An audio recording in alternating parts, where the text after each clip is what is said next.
Fala pessoal, vamos começar agora mais um MatrizCast, o seu podcast de educação. Hoje a gente tem aqui um convidado super especial, o Mauro Andreassa, e ele vai falar aqui para nós sobre um tema que a gente ainda não tratou no nosso podcast. Pois é, você pode achar aí que tem um fim, mas não tem, são muitas opções, muitas coisas novas e diferentes que a gente tem para apresentar aqui, muitos caminhos possíveis. Hoje a gente vai falar sobre educação e indústria da mobilidade, então você aí que está interessado nesse tema, vai ser um bate-papo muito legal e a gente vai aprender aqui com as experiências do Mauro, com a sua trajetória, e ele vai vir aqui contar pra gente. Mas antes de eu fazer a primeira pergunta, seja muito bem-vindo, Mauro. É um prazer recebê-lo aqui no MatrizCast. Super obrigado, Fábio. Acho que falar de educação e falar para quem está começando uma carreira, está querendo mudar de carreira, é um excelente momento. A gente conversa, a gente fala um pouco do que eu fiz, mas que não importa tanto para quem já fez, mas vai importar muito como modelo, como exemplo do que deu certo, do que deu errado para aquele que quer começar. Eu acho muito bacana.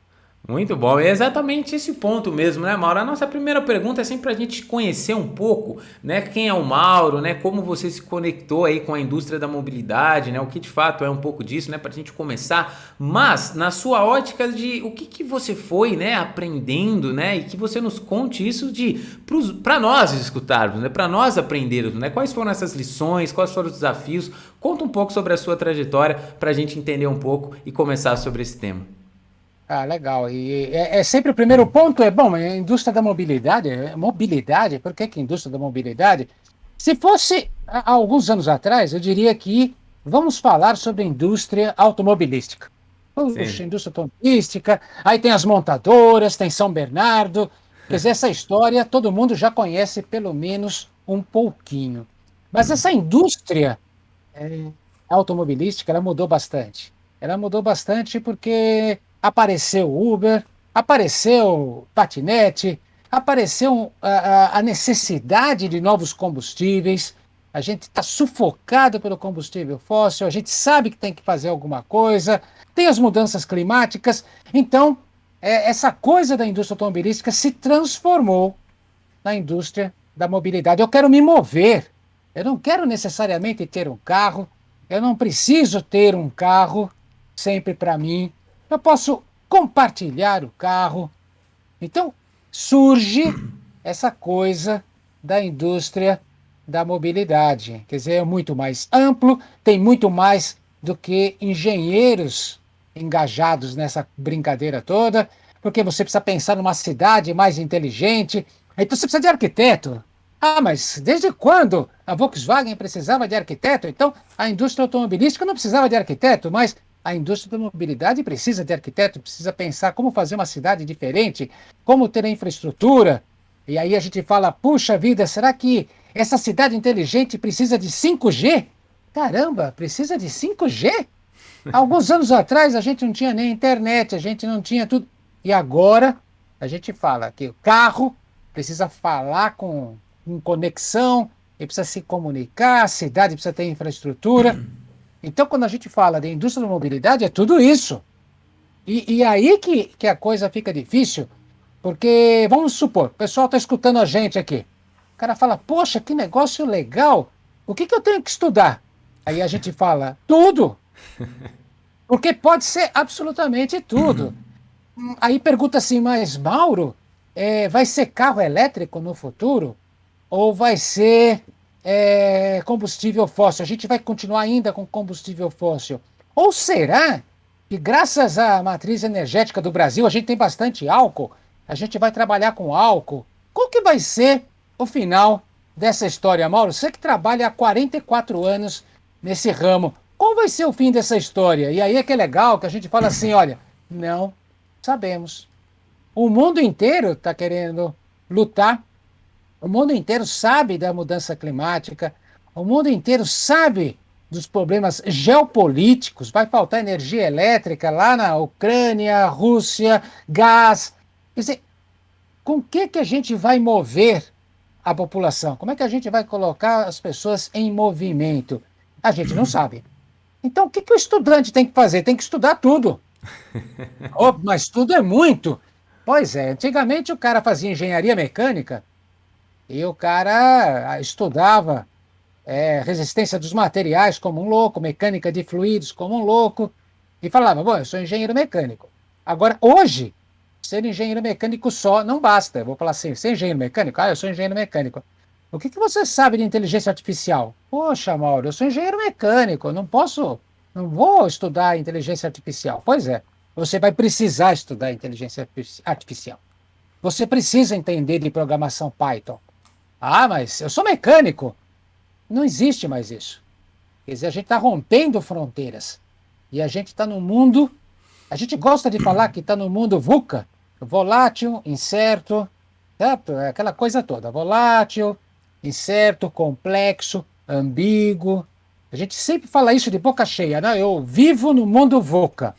Passei na pandemia, eu sobrevivi, eu sou um cara que sabe viver num ambiente volátil, sabe viver num ambiente incerto.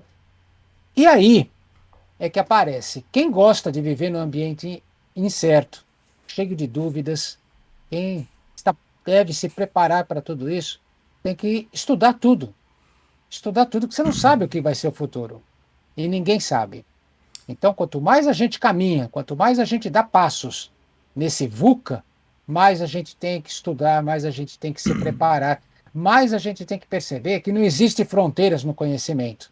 Então, tem muita coisa na biologia que ajuda bastante aos engenheiros, aos físicos, e assim a mesma coisa, os arquitetos, a programação, computação, tudo isso daqui está extremamente integrado. Então, a Sim. primeira coisa para quem fala assim, eu quero entrar nessa, eu quero estudar, rompa barreiras.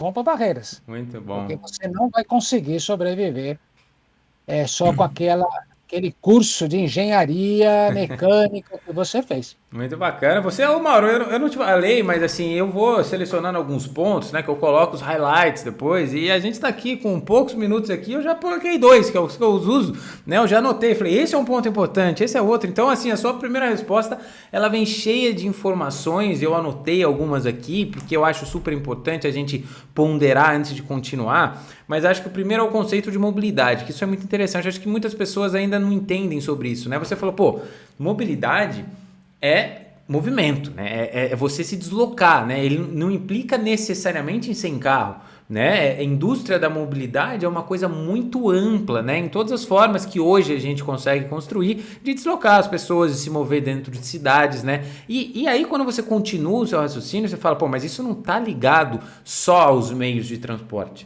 mas sim como eles se conectam entre si, né? Porque você falou, por exemplo, um carro elétrico. Né? E a infraestrutura para você conseguir colocar um carro elétrico numa cidade? Aí você vai falar, carros com inteligência artificial, sejam autônomos ou não. Mas e a infraestrutura de uma cidade para conseguir colocar uma tecnologia dessa? Então você começa a ter um ecossistema cada vez mais amplo, né? Englobando muitas coisas. Você falou do 5G. Por que 5G? Pô, se a gente está falando de tecnologia, de transmissão de informação, a gente precisa de uma rapidez nessa transmissão. A gente precisa ter uma capacidade de velocidade de transmissão de mensagens que o 5G nos proporciona. E a gente não tinha antes dele. Então é uma série de fatos que vão se conectando aqui, né? De áreas distintas que englobam ali quando você fala de indústria da mobilidade. Ela realmente é gigantesca, né? Eu queria te perguntar, e é justamente sobre isso, né? Você falou aqui desde o começo, né? Você está contando sua trajetória, mas assim, você falou que é 40 anos? Quantos anos que você... 44 já. 44. Então eu acho que a gente tem uma parte muito legal aí. Porque a gente falou que no início você falou que era só carros, né? A gente pensava em mobilidade, a indústria automotiva. E hoje a gente pensa em mobilidade em uma infinidade de outros conceitos. E você presenciou essas mudanças. E como profissional, né, e para os futuros profissionais isso é importante, talvez você tenha, como você nos disse que vai contar os aprendizados, as partes boas e ruins, os desafios, talvez um dos desafios foi você se adaptar a essas mudanças. Porque, né, quando você está acostumado de um jeito e vem as coisas novas, uma coisa é alguém já aprender nesse ecossistema. Outra coisa é de uma pessoa que vem de um ecossistema onde isso não existia e como profissional teve que se adaptar e receber essas novas informações, né? Porque você nos fala sobre tecnologia como alguém que realmente gosta e entende a importância, né? Então você se adaptou a tudo isso. Então como foi para você essas transições que você viveu, né? Como foram essas mudanças? Mudaram muito ou na verdade foi só uma questão de adaptação? Como você enxergou no seu crescimento profissional? Olha, quando eu cheguei na fase de começar a faculdade, alguma coisa assim, na época só tinha faculdade de engenharia à noite, de dia, Sim. desculpa. E eu precisava fazer, eu já trabalhava, eu precisava fazer faculdade à noite. E aí eu fui fazer uma coisa que eu sempre achei legal, e por falta de opção, mas acabei fazendo o que realmente eu era apaixonado, que era física, eu sou um físico. Bacana. Então, quando você é físico, você se abre, né? Sim. Porque tanto faz se é o fenômeno eletromagnético, se o fenômeno é mecânico, se ele é mecânica de fluidos, não importa. Eu sou apaixonado pela engenharia, eu sou apaixonado pela física. Então, isso daí também ajudou bastante a fazer as transições. E isso é Sim. importante a gente reforçar para todo mundo que está conectado com a gente. A gente precisa ter bons fundamentos. Sim. Se você não tem bons fundamentos, você não faz adaptação. Adaptação, essa flexibilidade, o profissional precisa ser flexível, é verdade. Bela frase. Isso aí tem, todo dia aparece no LinkedIn, aparece no Facebook, aparece no Instagram. O profissional do futuro tem que ser flexível. É verdade, tem que ser flexível. Agora, como é que faz? É só eu querer ser flexível que eu sou flexível?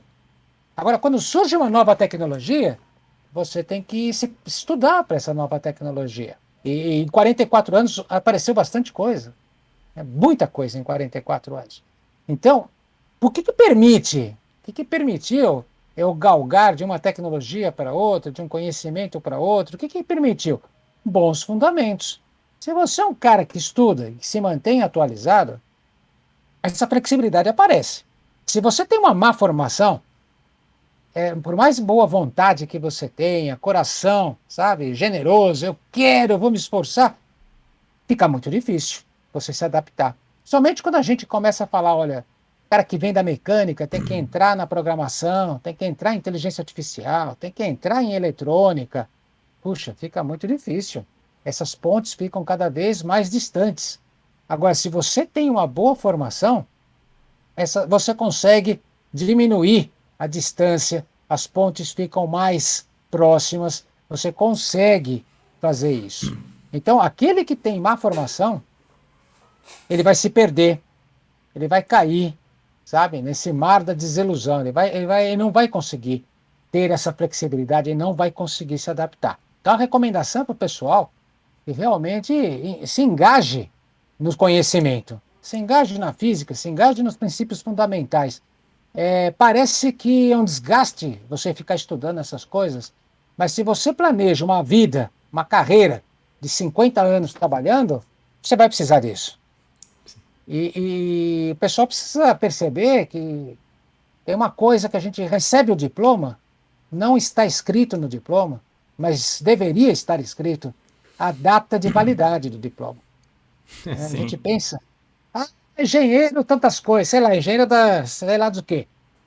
Eu sou engenheiro. Não, você não é engenheiro. Você tem um diploma por alguns anos, ele é legal. Mas se você não se preparar, se você não se adaptar, em 4, 5 anos, esse diploma perdeu a validade. Ninguém vai te falar isso, ninguém não vai aparecer em lugar nenhum, não está escrito no diploma, mas você vai ver isso na sua empregabilidade. Você vai começar a ir nos lugares, vai começar a perceber que não tem emprego para você. Isso quer dizer que expirou o prazo de validade, você não se adaptou, você não se preparou, não fez nada, e aí você vai ter que comprar uma franquia do Café do Ponto e mudar de trajetória, não vai ser mais engenheiro. Muito bem, essa questão de estudar sempre, né? Isso é super importante, Mauro. E a questão dos fundamentos, né? Eu vou começar pela parte dos fundamentos. A gente tem muito. Existe um pouco, às vezes os jovens falam, bom, mas não precisam entender como é que isso funciona, só quer saber utilizar aquilo, né? Não quero entender aquela ferramenta, eu quero saber aplicar. Tudo bem.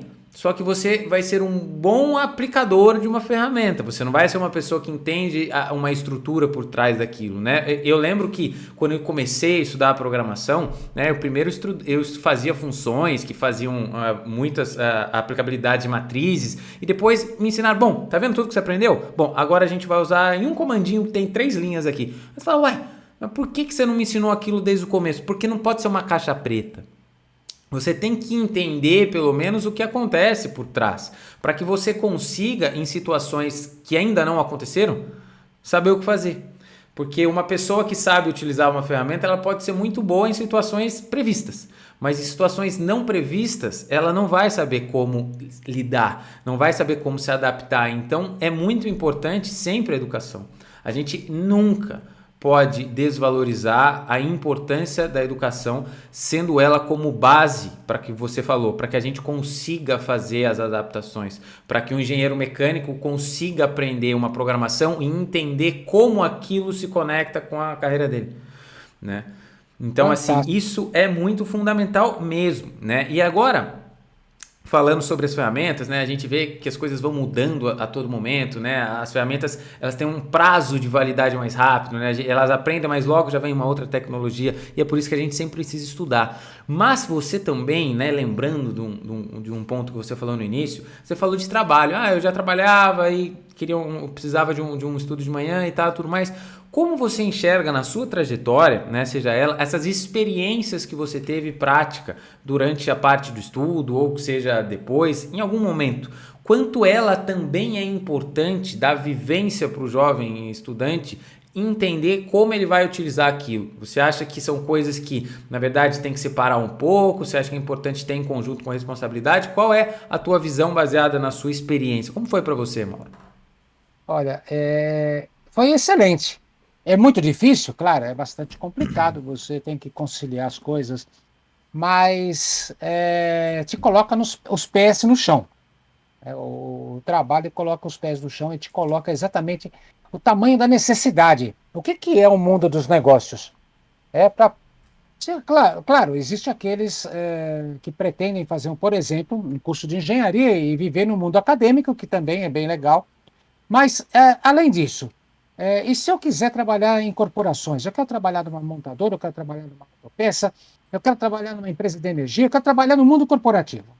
Eu preciso saber viver o mundo corporativo. O mundo corporativo não é só a tecnologia. Além do conhecimento de engenheiro que tem que ter, você tem que entender do mundo dos negócios, você tem que entender das habilidades socioemocionais, aí, que já virou uma super moda, né? Ou soft skills. Quer dizer, você tem que saber viver no meio de muita gente, gente diferente, com idades diferentes, com gêneros diferentes. Enfim, você tem que saber trabalhar em grupo, tirar resultados em grupo. Então, quando você tem essa oportunidade de trabalhar, você vai lapidando o teu conhecimento acadêmico. Quer dizer, você vai aprendendo equações, você vai aprendendo, vai usando o laboratório, mas você não pode esquecer que a matéria básica de todos nós é o ser humano. Sim. Por mais que você faça, você está envolvido com seres humanos. É bom que você goste de seres humanos. É bom que você aprenda a viver com seres humanos. É tão complexo a tecnologia que a gente vive, as coisas são tão difíceis, os fundamentos. Eu falo, tem que se adaptar, tem que se adaptar. Mas isso quer dizer o quê? Que mesmo você se adaptando, você vai ter que conviver, você vai precisar de pessoas, né? Você não consegue fazer as coisas solitariamente. O que é muito bom. A gente precisa, a gente depende dos outros. Então a gente precisa saber conversar, saber falar, saber negociar. E isso é uma tremenda carência. Quando você fica só na escola, só na faculdade, etc., você perde a oportunidade de você ter que ter esses enfrentamentos saudáveis que acontecem no mundo corporativo. Então, o trabalho, ele abaliza, o trabalho ele vai te lapidando. Claro que não é fácil trabalhar aos 15, 16, 17 anos, era muito mais legal se pudesse ter ficado estudando. Sim, Mas no final das contas, valeu. Valeu porque foi me adaptando, foi me moldando e ter habilidade suficiente para estar aí, né? 44 anos e eu ainda estou fazendo coisas, né? Estou conversando com pessoas, estou tentando produzir. Agora, o comentário que você fez, Fábio, em relação a ser usuário ou ser ou liderar é muito diferente. Isso aí é um comentário que você fez que é muito precioso. sim, O estudante, ele abre mão do protagonismo, é um tema que toda a educação sempre fala, precisa ser protagonista. Na sim. hora que você fala assim, me dá logo as 3 linhas do código, eu não quero perder tempo, me dá logo as 3 linhas, eu quero fazer logo o que tem que ser feito, ele está tirando o protagonismo, porque aí ele vai lá numa prateleira, pega uma solução pronta e resolve o problema. Só que quando ele pega uma solução pronta, alguém fez essa solução para ele. E se você um dia precisar fazer a sua, você não sabe. Então, a gente não pode nunca abrir mão do protagonismo. Eu falo assim: se você entrar no Google e encontrar exatamente o que você está querendo, que pena, alguém já fez. Sim, Alguém já fez. sim. Já perdeu o ineditismo. Você nunca mais vai ser original, que alguém já fez. Quer dizer, a gente tem que procurar fazer aquilo que não foi feito. Entrar no Google e falar: caramba, essa minha ideia não existe em nenhum lugar. Ou eu sou louco, ou estou com uma ideia na mão extremamente interessante. Então, a gente precisa devolver o protagonismo aos nossos estudantes. Eles precisam pegar isso daqui e não se satisfazer com o Google, dar um passo além, né? Serem líderes de tecnologia. Ou você faz poeira, ou você come poeira. Não tem Não tem solução conversa. para isso. Sem dúvida, muito importante, né? Essa palavra, né? Quando você fala protagonismo, eu sempre falo, Mauro, que eu sempre vou escutando os convidados e conectando o que vocês falam, né? Eu escutei todos que passaram aqui até agora e eu me lembro de todos. Aliás, todos estão aqui nesse livro, que um dia vai virar um livro. E eu aprendi sobre isso, né? É um termo que seja o protagonismo, a gente precisa ser o protagonismo. A gente está acostumado a falar, mas a escola não fez não sei o que, só deu aquilo, mas a faculdade me ensinou tal coisa. Não é mais assim, não dá mais para ser assim, né? A gente tem que assumir a responsabilidade do que a gente aprende e da nossa história, que afinal é nossa, né? Porque na vida adulta, né, se você não faz por você, ninguém vai fazer. Os seus sonhos são seus, os seus objetivos são seus. Você pode falar, mas a família é seu. É seu, cara. As pessoas que gostam de você podem até te apoiar, mas no fim das contas é você e você. Então você precisa buscar os seus objetivos, né? A pessoa pode gostar de você, mas não necessariamente ela tende a acreditar nas suas ideias que você tem. Então assim, as ideias é sua, cara. Então assim, você tem que realmente ser um protagonismo porque é importante isso, não dá mais para terceirizar, né? Então assim, é fundamental que todos os estudantes façam. E quando você falou um pouco sobre o trabalho e tudo mais, na minha trajetória também, quando eu estava, né, talvez quem for para a faculdade, né, ou esteja nesse momento nela, entenda que os projetos que eu participei durante o ensino, eles me ajudaram demais, né? Eu sempre falo assim, quando você está no ambiente educacional, busque projetos extracurriculares dentro do seu ambiente educacional, né? Você está lá, seja numa escola ou seja numa faculdade, busque, porque muitas escolas oferecem, né? E estar presente disso, você consegue desenvolver o que você falou, trabalhos em equipe, lidar com pessoas, né? E isso é difícil, é mesmo. É muito difícil, né? E assim, só precisa de um ou do outro? Não, você precisa dos dois. Você precisa da habilidade técnica e da habilidade de pessoas, porque uma pode acabar com a outra. Então, assim, é importante mesmo, e na minha trajetória isso também foi. Agora, Mauro, para a gente entrar um pouco sobre mobilidade, você falou um termo lá que eu anotei aqui, eu falei, não, mas daqui a pouco eu vou perguntar. Você falou sobre matriz energética, né? E eu não sei se todos os nossos ouvintes sabem o que é uma matriz energética, mas o contexto é o seguinte: quando a gente fala, você falou, bom, mas será que no Brasil a gente não pode utilizar outro tipo de combustível, porque a matriz energética é X? Quando você fala sobre isso, o que de fato é uma matriz energética, né? Ela é diferente entre lugares do mundo, né? Tem lugar que é uma matriz energética diferente do outro. Como que você contextualizaria, né, para o jovem entender o que é uma matriz energética associado à indústria da mobilidade? Exatamente. Isso dá uma abertura para a gente ver que vai existir várias tecnologias no mundo. Então, por exemplo, você chega no Japão, tem extrema tecnologia, o pessoal não tem dificuldade em desenvolvimento. Será que vai para o carro elétrico? Parece que não. Parece que no Japão o interessante é o carro híbrido. Então vai ter o carro elétrico, mas vai ter o combustível também. Por quê? Olha, é difícil gerar energia elétrica na ilha como o Japão. Então, a solução de mobilidade para o Japão pode ser diferente da solução da mobilidade no Brasil. Por quê? Porque eu tenho um pouco mais de energia elétrica, eu tenho combustível, o álcool. Olha que beleza, nós temos o álcool desde a década de 70, a gente não pode esquecer isso. Então, nós temos o álcool. Depois, a gente aprendeu a fazer um motor que funciona com álcool e gasolina. Depois, a gente desenvolveu esse motor para funcionar com álcool e qualquer proporção de gasolina. Então, o que você colocar hoje no tanque, o carro vai rodar.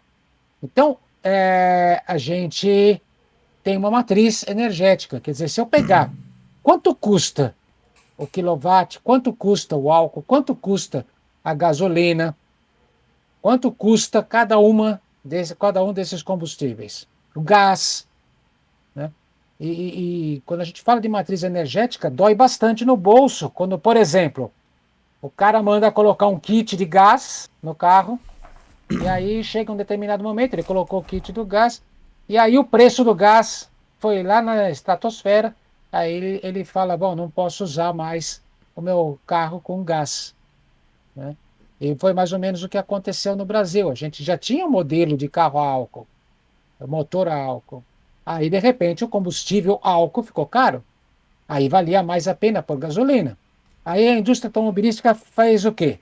Ela falou assim, ok, eu já não entendo esse país, então eu vou fazer o seguinte, eu vou fazer um motor que funciona tanto a álcool quanto a gasolina. E melhor, qualquer proporção. Então, se estiver ficando caro um ou outro, as pessoas abastecem de acordo com a conveniência. Sim. Isso é matriz energética.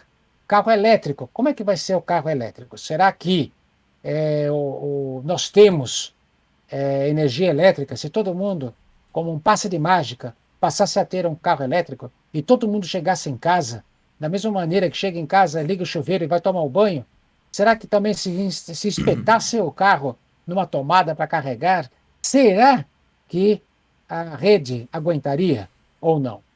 Então, isso é matriz energética. A resposta é não, né? Mas a resposta é não para o planeta inteiro. Então, Sim. a gente vive, né, dessa forma. O carro, célula de hidrogênio. Olha que legal, célula de hidrogênio. Outra opção. Aí eu vou fazer o hidrogênio.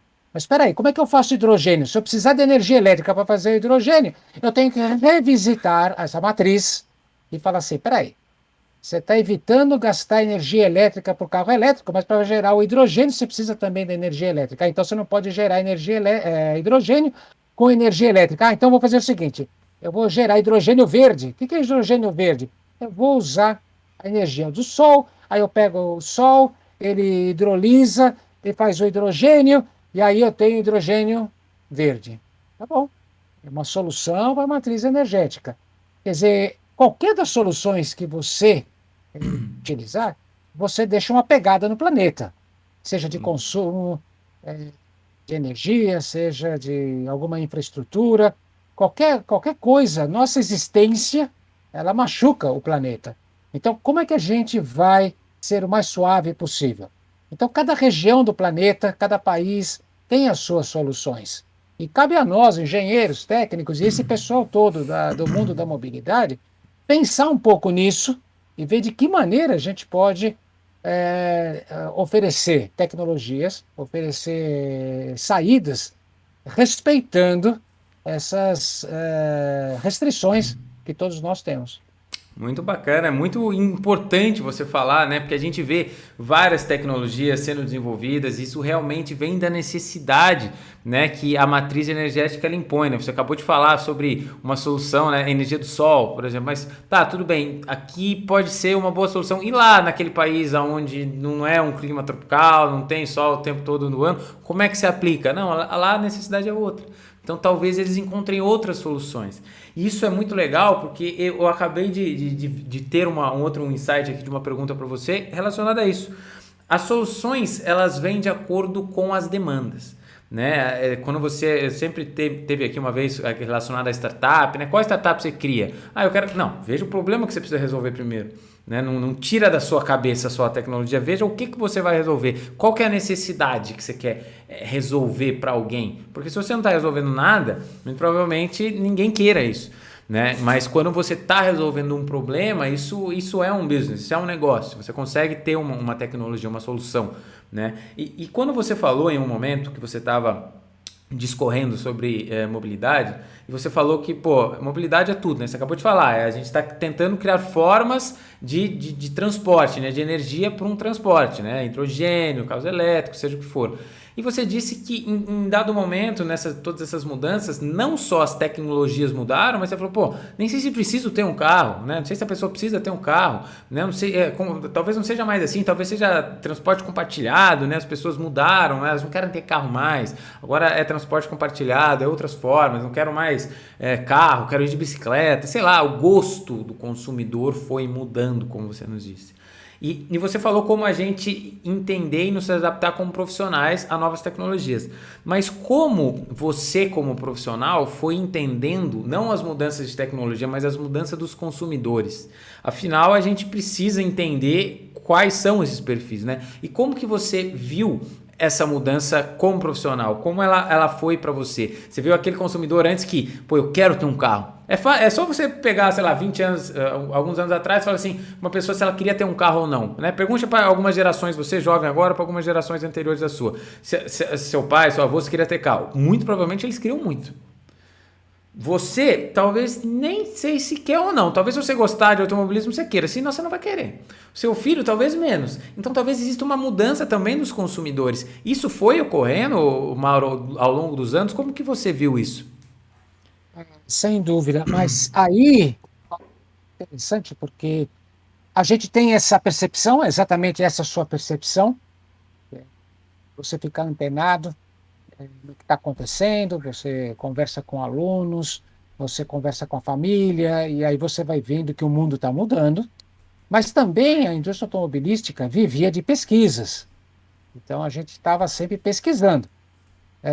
Trabalhei bom tempo em qualidade, então quando você conversa, quando você pega dados de qualidade, você vai capturando isso. Então, no início, você tinha um foco muito maior em hard failures. Quer dizer, muito antigamente, você tinha problemas de quebra, o carro quebrava. Então, você tinha uma peça, a peça quebrava na mão, quebrava no uso. Uma fissura, trinca, coisas graves, coisas mais graves. E vem acontecendo, o que aconteceu com a indústria automobilística? Essas falhas que eram mais severas, e a gente chamava em inglês de hard failures, elas foram se deslocando para soft failures. Então, se você observar o cliente, ele reclama muito hoje de ruídos. O carro faz um ruído, me atrapalha, eu estou dirigindo, fica fazendo tique-tique, tec-tec, não sei aonde. O que acontece? Ele não reclama mais que houve uma falha, um pedaço de uma seção transversal de aço quebrou. Não, isso daí já é coisa do passado. A engenharia conseguiu resolver tudo isso. Então, hoje a gente vai trabalhando nos soft failures, nas falhas mais suaves. E aí também vem evoluindo. Será que o cliente quer falar sobre o carro? Será que o cliente quer dizer? Antigamente o cliente tinha prazer em falar, olha, está com um problema aqui, um problema lá. Hoje não tanto. O cliente não quer mais ficar conversando sobre o carro. A pergunta é, esse carro está bom para você ou não está bom para você? É a mesma coisa que eu perguntar, Fábio, você está satisfeito com o seu banco? Seja lá, você tem Bradesco, Santander e tal. Você está satisfeito com o seu banco ou não? E a resposta sua é, você indica para sua mãe esse banco? Sim ou não? Sim. Você não quer falar assim, olha, esse banco, ele é bom de caixa, mas ele é ruim tem poucas agências. você não vai querer fazer essa discussão. Você vai querer dizer só sim, se você indica ou não indica. E a mesma coisa com carro. Então, antigamente, você falou, os aficionados de carro, olha, esse motor aqui, ele tem esse carro aqui na curva, ele faz um oversteering, understeering, ele sai de traseira, ele sai de dianteira, porque o motor está na frente, porque o motor está atrás, porque o centro de gravidade. Isso não é mais papo. Isso não é mais discussão. O jovem quer se deslocar do famoso ponto A para o ponto B. Ele não quer saber nenhum outro detalhe do carro, isso diminui. E você vem percebendo isso nas pesquisas oficiais. Você vem percebendo que o cliente não reage. Você mexe no carro, você supostamente, engenheiro, muda a qualidade do carro e esse cliente não consegue ter essa percepção. Então você investe, você coloca mais cuidado, você coloca mais atenção e não é por isso que o cliente vai se apaixonar por você. E você, engenheiro, fica decepcionado. Você fala, poxa, olha o que eu fiz, olha que beleza, melhorei tudo isso daqui, coloquei essa tecnologia. E o cliente é insensível. Porque hoje a sensibilidade vem mudando. A sensibilidade vem passando justamente para sair do ponto A para o ponto B. Tem muita história, lógico, sempre tem os aficionados, como você disse, o cara que gosta de carro, mas aí você está mudando, você está saindo do que era, como você disse, do que era a regra geral, e essa regra geral está virando um nicho, né?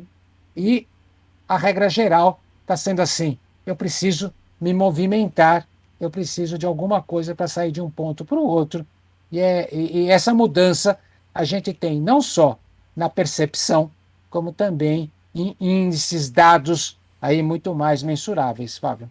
Muito bom, muito bom. Você falou, né, de um ponto super importante, que é essa questão, né, como que a gente vai saber as mudanças? Você falou, bom, ficando antenado e tudo mais, e pesquisas, né, dados. Hoje a gente precisa, por isso que a gente mensura tudo, né, a gente aquisita, a gente busca coletar dados para entender comportamentos e, embora existam várias partes sobre esse assunto, uma delas benéfica, né, é justamente isso, eles são utilizados também para entender as nossas necessidades. Eles norteiam os desenvolvimentos tecnológicos, né, eles norteiam aonde você vai desenvolver, né, o produto que você vai criar. Então é importante, né, o estar antenado é coletar dados, é entender as diferenças, como a gente vai mudando. Né? E eu acho que a área de Data Science, inclusive, para todos os jovens que queiram trabalhar, isso vai até ser um pouco próximo da minha pergunta quase final aqui, mas Data Science é uma incrível área, né, de entender os dados. A gente está falando aqui de muitas possibilidades. Você pode ser um cientista de dados, pode querer entender os comportamentos e se encaixar dentro aí do contexto da indústria da mobilidade. E agora, Mauro, para a gente fazer a nossa última perguntinha, e eu queria entender depois dessa grande aula, porque eu estou aqui aprendendo demais sobre isso e eu gosto muito dessa troca que eu aprendo sempre com os nossos convidados. E é o seguinte, a gente pode ter vários jovens nos escutando de várias das diversas áreas. Eu, com tudo que você nos contou, eu entendi que a indústria da mobilidade, ela abrange realmente muitas coisas, né? Você pode estudar a questão do combustível, você pode ser um engenheiro, você pode ser um programador, você pode ter várias skills de várias áreas e trabalhar no desenvolvimento da indústria da mobilidade. E também você nos contou, e a gente chegou aqui nessas conclusões, que a gente tem que solucionar problemas. Afinal, se a matriz energética é diferente, a demanda é diferente, a solução vai ser outra. E como você enxergaria, né, ou falaria para esses futuros estudantes, em qualquer área que for, tá? Pode ser qualquer exemplo, de quais são os problemas que hoje a gente ainda enfrenta? Claro que são muitos, mas alguns problemas que a gente ainda enfrenta que os estudantes, né, eles podem aspirar, querer resolver, né, porque hoje a gente ainda não conseguiu implementar algumas tecnologias, seja ela de veículo elétrico, seja ela de uma cidade conectada. Quais são os principais ou alguns dos problemas que você nos diria que hoje barram um pouco o desenvolvimento da indústria da mobilidade? Eu acho uma das áreas que a gente tem que ter atenção, total atenção, é a questão da bateria, Fábio. Independente, agora muito mais amplo do que a própria indústria automobilística, a indústria da mobilidade. nós somos vorazes em energia elétrica. Nós precisamos de energia elétrica. Você para em qualquer lugar, você precisa ter uma tomada para carregar o seu celular. Isso daí é uma coisa louca, junto com o Wi-Fi. Então, as baterias, muita gente fala assim, olha, o carro elétrico não tem muito futuro, porque a bateria tem um prazo, né, tem de validade, em 8 anos a bateria não vai ser mais a mesma, né? Você vai ter que vender o carro, o preço da bateria é quase o valor do carro, ou autonomia, o carro zero, mas eu vou ter uma autonomia de 400 quilômetros, é muito pouco, se eu tiver ir para um lugar onde não tem como carregar, como é que eu faço? Então é uma discussão que você tá sendo feita em cima do conhecimento atual, do state of the art hoje. Mas tem muita gente, e não aqui, tem muita gente no mundo, estudando bateria. E por que tem muita gente estudando bateria? Porque vai ganhar muito dinheiro. Né? Porque a gente precisa de baterias mais, com uma densidade energética muito maior. Então, Sim. esse ramo da bateria é super importante. E aí você fala, mas como assim? Aí você pega a bateria, aí você pega engenharia de materiais. Imagine engenharia de materiais aí. Imagine o grafeno. A gente está falando grafeno, material né, que se diz material do futuro, já é um material. Você já consegue fazer coisas com grafeno. Então tem uma tecnologia, tem várias tecnologias que são importantíssimas para a gente fazer desenvolvimento. Então, baterias, engenharia de materiais, você vai ter que reduzir o peso do carro. Se você reduzir o peso do carro, você ganha autonomia. Seja de combustível fóssil, seja de álcool, seja de carro elétrico. Então você precisa de materiais mais leves. De novo, vem engenharia de materiais. Então uma grande parte da solução dos problemas passa pela física dos materiais, pela engenharia de materiais. Lógico, se você pensar no freio, freio é freio. Suspensão é suspensão. Então você fala assim, bom, até aí não tem nada demais. Agora, na parte elétrica e eletrônica e de conexão, isso daí vai continuar avançando também. Então, por exemplo, você chega de noite, às 2 da manhã, o teu celular ele faz uma atualização. Se você acordar às 2 da manhã, você vai ver lá que seu celular está atualizando. O seu carro também vai ter que fazer isso. O seu carro vai ser governado, claro, por softwares. Então, como é que você vai fazer a atualização do seu carro? Ele vai ter que fazer. Então, isso já está acontecendo. Over the air, você vai fazer a atualização dos softwares do seu carro à noite. Então, isso é uma preocupação, né? Para não ter hacking, aí é outra preocupação. Então, essa questão da automação, da conexão, questão do 5G, questão da automação, questão da inteligência artificial, não é que é uma barreira, Fábio, não chega a ser uma barreira. Sim. Mas para quem quer liderar, é aí que está o conhecimento. Então, eu estudaria, focaria essa questão da engenharia de materiais focado para bateria e tudo que é relacionado à eletrônica e suas conexões. São ramos, e o software, claro, são áreas de extremo conhecimento. Outras áreas mais tradicionais, como eu disse, freio é freio, e lógico, sempre tem o que melhorar, mas não é o calcanhar de Aquiles do avanço agora da indústria da mobilidade. Muito bacana, eu adorei essa sua dica, e eu acho que isso fica muito importante, né, que, né, pô, olha quanta coisa, bateria, daí a bateria você pode pensar, bateria é parte elétrica, não, você falou em engenharia de materiais, entender, redução de peso, muitas coisas envolvem, né, a gente não tem mais só um ramo envolvido em um projeto, então isso realmente é importante. A gente vê essa discussão de baterias há muito tempo, inclusive você falando, eu me lembrei, e eu vou dar uma dica para quem estiver aí, talvez mais para quem já está na faculdade, mas tem uma Universidade do Colorado, né? Hoje em dia você consegue ver cursos de Harvard de graça, se você quiser, e online, né? Espero que vocês saibam disso, mas existem vários, e uma Universidade de Colorado tem um professor que chama Greg Platt. Gregory Platt, esse é o nome dele. Posso estar errando numa pronúncia, mas em base, se vocês colocarem para buscar. E existe um mestrado na Universidade de Colorado em baterias. E este cara tem muito material disponível gratuitamente lá destas matérias. Inclusive o livro dele que são 2 livros, Battery Management, que é justamente bateria, 1 e 2, são incríveis, né? Eu fiz um curso dele, na verdade, uma vez, e eu tive acesso a algum desses conteúdos, não a do livro todo, mas alguns desses, e é muito bom. E realmente é um ponto fundamental de desenvolvimento, então aí fica a grande dica. Ó, eu completei, lembra que estava vazio? Agora está aqui cheio de anotações aqui, e anotação deste encontro, desta troca, né, de aprender com você, Mauro.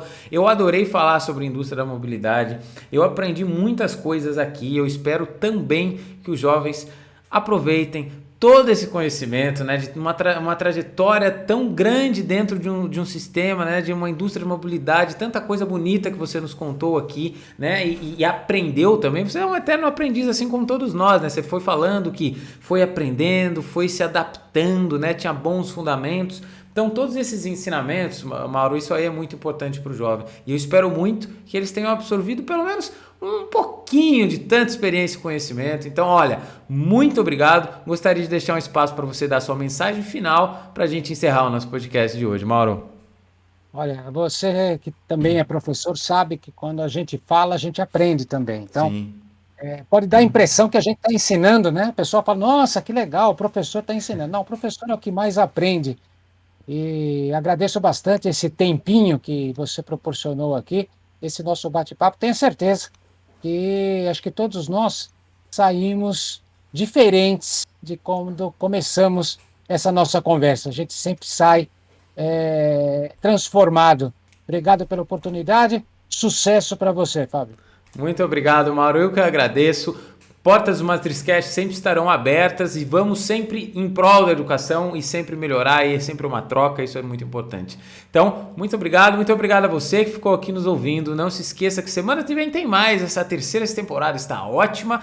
Não se esqueça também, siga e compartilhe este episódio com todos os outros que também precisam aprender sobre a indústria da mobilidade e educação.